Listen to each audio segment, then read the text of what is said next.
What if silence isn't just an absence of sound, but a quiet form of defiance? Why is one of the most influential spiritual voices in the world calling us to disconnect, while everyone else demands we stay online? And what hidden truth does Pope Francis perceive in today's digital chaos that most of us, lost in the scroll, fail to see? The noise that blinds us. Take a moment. Listen not to the world around you, but to what's happening inside. Can you hear your own thoughts? Or are they drowned out by the endless waves of noise-buzzing phones, breaking news, algorithm-driven videos, and voices telling you who to be, what to fear, what to want? Every moment, we are bombarded, not just by sound, but by stimulation, notifications, ads, hot takes, empty trends. Our attention, once a sacred human faculty, is now for sale.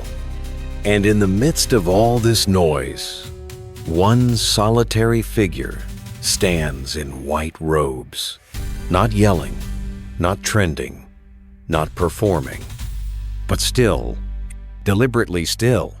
Pope Francis is not disengaging from the world. He is responding to it in a way most of us have forgotten, through silence, through presence, through choosing depth over volume. Because he sees something we're too distracted to notice. That noise is not neutral. That digital overload is not harmless. And in an age that glorifies speed, stimulation, and status updates, his quiet rebellion is louder than any shout. He is not retreating, he is resisting. Resisting a world where our humanity is fractured by constant input. And perhaps, if we slow down just enough to understand his message, we might begin to hear what our souls have been trying to say all along. That this is where the journey begins. And in the next section, we'll uncover how this quiet revolution is not just a lifestyle choice, but a spiritual necessity. A spiritual leader who refuses to shout. In a world where power often announces itself through volume, through headlines, hashtags, and viral moments, Pope Francis stands apart. He does not scramble for attention. He does not rush to make statements or insert himself into every trending conversation. While other leaders flood timelines with declarations, sound bites, and reactionary posts, he remains anchored in something deeper. Stillness. When the world expects a leader to roar, Pope Francis chooses to whisper. He writes his thoughts slowly, often by hand. His words are not designed for algorithms. They are designed for souls. When he's interviewed, he doesn't interrupt or dominate the room. He pauses, he listens, he responds not to impress, but to connect. And that, in today's climate of constant noise, is profoundly radical. In 2023, while the world marveled at AI composing poems, tweets, and essays in seconds, Pope Francis did something almost shockingly human.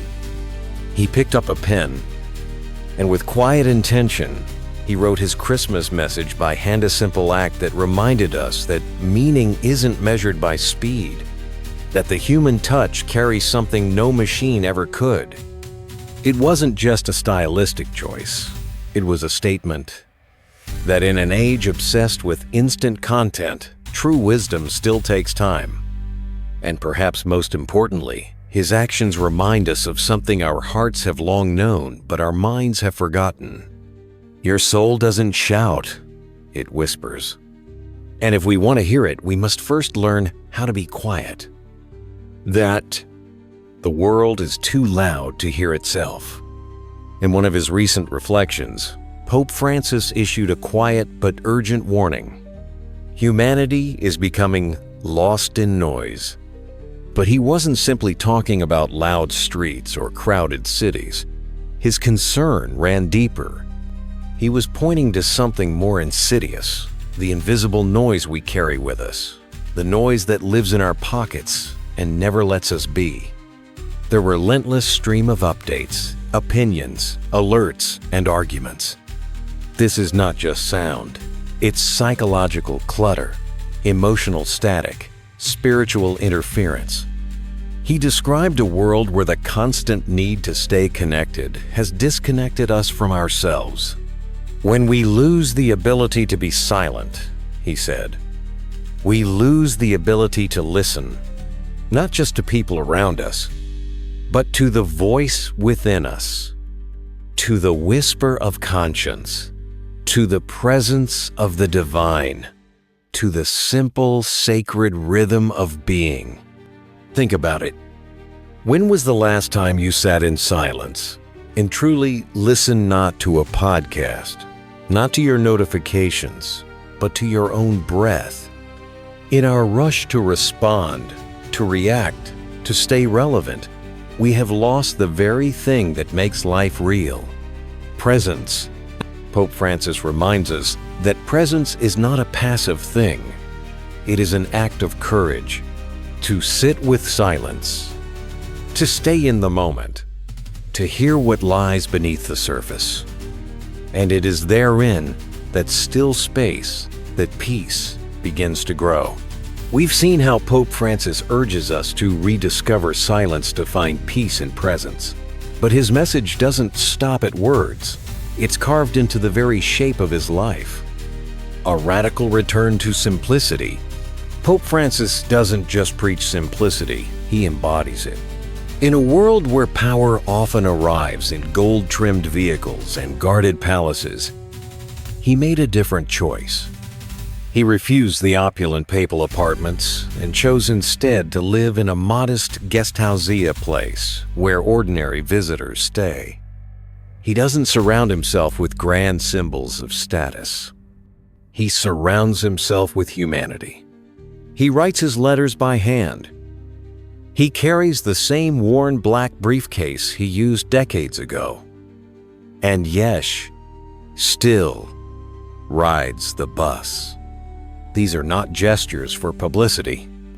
They are the shape of his conviction. In a culture that urges us to upgrade, consume, and compete where identity is wrapped in possession, she quietly whispers, "Enough." Not through lectures, but through life. He once said, "I do not want my soul to be drowned by excess." And so, with every small act of refusal, refusing luxury, refusing noise, refusing to be anything other than fully present, teaches something far larger than doctrine. He teaches us that spiritual clarity often begins with subtraction. Less noise, less status, less stuff. Because in that space, we clear, something sacred can grow. Up next, we'll see why this quiet way of living isn't just admirable, it's disruptive. In a world addicted to stimulation, Pope Francis is rebelling in the most unexpected way. From his modest lifestyle to his quiet pauses, we begin to see that Pope Francis isn't just stepping away from noise, he's actively confronting the world that glorifies it. Why this is a form of rebellion. We live in a time where noise is expected. The world rewards reaction, speed, volume, constant stimulation. If you're not loud, you're invisible. If you're not posting, you're falling behind. If you're not constantly reacting, you're irrelevant. But when a man of power chooses to step out of that current, he doesn't just change direction. He disrupts the entire flow. Pope Francis, with his quiet presence and radical simplicity, is not retreating from the world, he is confronting it head-on. Not through resistance that screams, but through silence that speaks. He's not ignoring the chaos. He's choosing not to contribute to it. And in doing so, he offers a living contradiction to everything our culture holds: sacred, speed, noise, visibility, excess. His message is clear and deeply countercultural. This isn't what we were made for. We were not designed for 24/7 alerts. not built for constant consumption, not meant to live in a state of soul-deep exhaustion. His rebellion doesn't need a microphone, because true power doesn't always come with volume. Sometimes it comes with stillness, and perhaps that is what makes it so powerful. Everything we've explored leads here to the question we cannot avoid. What does this mean for us? You don't have to move to the mountains. You don't need to throw away your phone or renounce the modern world. But let's be honest, you already feel it, don't you?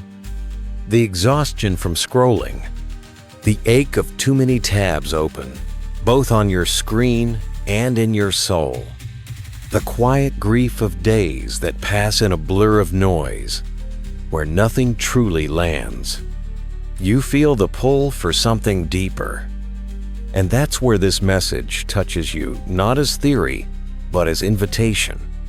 You can pause. You can step outside the current for just a moment. You can close your eyes. Feel your breath. Return to your body.